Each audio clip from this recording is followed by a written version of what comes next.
మొదటిసారి ముఖ్యమంత్రి అయిన జగన్మోహన్ రెడ్డి గారు తాను ముఖ్యమంత్రి అయిన రోజుకి చంద్రబాబు నాయుడు ఖజా ఖాళీ చేసి ఖజానాలో 100 కోట్లు మాత్రమే పెట్టినా ఆయన పెట్టిన అప్పులన్నీ తీర్చి జగన్మోహన్ రెడ్డి గారు ఇచ్చిన ప్రతి వాగ్దానాన్ని నెరవేరుస్తూ వెల్ఫేర్ డెవలప్మెంట్ 2 కళ్లగా ముందుకు వెళ్లాడు. జగనన్న దిగిపోయే రోజుకి 7,000 కోట్ల రూపాయలని ఖజానాలో పెడితే సిగ్గులేని కూటమి ప్రభుత్వ నాయకులు ఈ రోజు ఖజానా ఖాళీగా ఉంది, ఖజానాలో ఏమీ లేదు, ఏం చేయాలో అర్థం కాలేదు అని చెప్పి ఏ విధంగా మొసలి కన్నీళ్లు కారుస్తున్నారో మీ అందరూ చూస్తున్నారు. మరి మొదటిసారి ముఖ్యమంత్రి అయిన వ్యక్తి, వయసులో చిన్నవాడైన జగన్మోహన్ రెడ్డి గారు సంపద సృష్టించి ప్రజలకిచ్చిన మేనిఫెస్టోని ఎలా నెరవేర్చాడు, ఈ రాష్ట్రాన్ని అభివృద్ది వైపుకి ఎలా నడిపించాడు, మెడికల్ కాలేజీలు ఎలా కట్టాడు, పిహెచ్సీలను ఎలా కట్టించాడు, స్కూల్స్ ని ఎలా రెనోవేట్ చేశాడు, ఈ రోజు టెంపుల్స్ ఎలా కట్టించాడు, రోడ్లు ఎలా వేశాడు, చెప్పుకుంటూ పోతే హార్బర్లు ఎలా కట్టారు. ఈడేమో అనుభవం ఉందంటాడు. సంవత్సరం అవుతుంది, ఒక్క సెంటు భూమి ఒకరికి ఇచ్చారా, ఒక ఇల్లు కట్టించారా? జగన్మోహన్ రెడ్డి గారు దిగిపోయే రోజుకి ఫినిషింగ్ లో ఉన్న మెడికల్ కాలేజీలు ఇంతవరకు పూర్తి చేయట్లేదు. వాటిని అమ్మేసి జగన్ గారి పేరు ఎవరు గుర్తు పెట్టుకోకూడదన్న ప్రయత్నం చేస్తున్నారు. హార్బర్లను అమ్మేయాలని చూస్తున్నారు ప్రైవేట్ వాళ్ళకి. స్కూళ్లన్నీ కూడా నిర్వీర్యం చేస్తున్నారు. ఇప్పటికే సిబిఎస్ఈ తీసేశారు, ఐబీని కట్ చేసేశారు, ట్యాబ్స్ కట్ చేసేశారు, రెనోవేషన్ లో ఫైనల్ స్టేజ్ లో ఉన్న వాటిని ఆపేశారు. అలాగే పిహెచ్సీలు, హాస్పిటళ్లు ఏవైతే బ్యాలెన్స్ ఉన్నాయో వాటన్నిటిని ఆపేయడం మనం కళ్ళారా చూస్తున్నాం.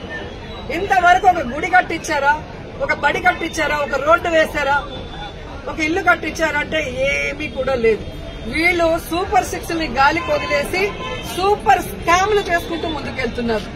ఈ రోజు ఈ రాష్ట్రంలో చూస్తే బెల్ట్ షాపులు, పర్మిట్ రూములు ఇప్పటి ముప్పడిగా ఇచ్చి మద్యంతో ఎలా దోచుకుంటున్నారు. ఖజానా బొక్కబట్టారు. ఈ రోజు కూటమి ప్రభుత్వ జోబీలు మాత్రం ఫిల్ అవుతున్నాయి మద్యంతో.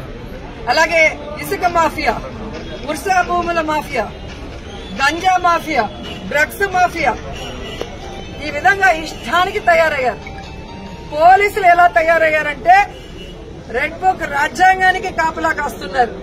ఈ రోజు ఎవరెవరు వైఎస్ఆర్ కాంగ్రెస్ పార్టీ నాయకులుగా ఉన్నారు, ఎవరెవరు విలేజ్ల్లో ప్రజలకి అందుబాటులో ఉంటూ అన్ని చేసి మంచి పేరు తెచ్చుకున్నారో వాళ్ళందరి మీద లేనిపోని అక్రమ కేసులు పెట్టి వాళ్ళని అరెస్టు చేసి కనీసం ఛార్జ్ షీట్లు కూడా వేయకుండా వాళ్ళ మీద బెయిల్ రాకుండా ఎంత చేయాలో పోలీస్ వ్యవస్థ అంతా కూడా చేస్తుండటం మనమందరం కూడా గమనించాలి. నిజంగా ఒక తప్పు జరిగితే కేసు ఎఫ్ఐఆర్ చేయండి. ఇమీడియట్ గా 10-15 రోజుల లోపలైనా మినిమం ఆ కేసుల్ని ఛార్జ్ షీట్ వేసి మీరు కోర్టుకి అప్పగిస్తేనే కదా వాళ్ళకి బెయిల్ వస్తుంది. అంటే తప్పుడు కేసులు కాబట్టి ఛార్జ్ షీట్ లో నిజాలు రాయాలి కాబట్టి, తప్పులు రాస్తే రేపు వాళ్ళ ఉద్యోగం పోతుంది కాబట్టి ఈ రోజు తప్పుడు కేసులతో జైల్లో 50 రోజులు, 60 రోజులు, 70 రోజులు మగ్గిపోయే పరిస్థితి వైఎస్ఆర్ కాంగ్రెస్ పార్టీ కార్యకర్తలకి, నాయకులకి కలుగుతోంది. ఎవరైతే ఈ రోజు తప్పుడు కేసులతో జైళ్లకు వెళ్లారో వాళ్ళకి అండగా నిలబడ్డాం. వారందరికీ కూడా ఈ రోజు బెయిల్స్ ఇచ్చాం. ఎవరైతే వాళ్ళ మీద అక్రమ కేసులు పెట్టి ఇబ్బంది పెట్టారో ఆ కూటమి నాయకుల్ని గాని, ఆ అఫీషియల్స్ ని గాని వదిలిపెట్టేది లేదు. మీకు రెడ్ బుక్ రాజ్యాంగం ఉంటే మాకు అంబేద్కర్ గారి రాజ్యాంగం ఉంది. అంబేద్కర్ గారి రాజ్యాంగం ప్రకారం న్యాయబద్దంగా మీ అందరినీ కూడా శిక్షిస్తామని కూడా ఈ సందర్భంగా తెలియజేసుకుంటున్నాం. అలాగే మీరు చూస్తే ఈ రాష్ట్రంలో ఆడవాళ్ల మీద ఏ విధంగా అరాచకాలు, అక్రమాలు, రేపులు, దురదృష్టకరం 3 ఏళ్ల అమ్మాయిని కూడా మొన్న మీరు చూస్తే ప్లీనరీ జరిగే ప్లేస్ లో రేప్ చేసి చంపేసి కంపల్లో వెళ్తే ఏ వంట బాగుంది అని మాట్లాడతారు. ఎంతమంది వచ్చారని మాట్లాడతాడు చంద్రబాబు నాయుడు. ఇచ్చిన సూపర్ 6 కి దిక్కు లేదు. 6 శాసనాలని చెప్పి సిగ్గు లేకుండా మళ్లీ లోకేష్ గారు అనౌన్స్ చేస్తారు. పవన్ కళ్యాణ్ ఏమో నాకు ప్యాకేజ్ ఇస్తే చాలు, ఎవడెక్టు వచ్చినా నాకెందుకని. రాష్ట్రంలోనే కాదు పిఠాపురంలో ఆడపిల్లలు రేపైనా పట్టించుకోడు. పిఠాపురంలో ఎస్సీల్ని గ్రామ బహిష్కరణ చేస్తే పట్టించుకోడు. సుగాలి కేసు అన్నారు, ఏమైందో తెలియదు. 30,000 మంది మాయమయ్యారన్నారు. మరి ఆ రోజు ఇంటెలిజెన్స్ వ్యవస్థ నీకు చెప్తే ఈ రోజు కూటమి ప్రభుత్వంలో ఉన్న నీకు ఇంటెలిజెన్స్ చెప్పదా 30,000 మంది ఎక్కడున్నారు?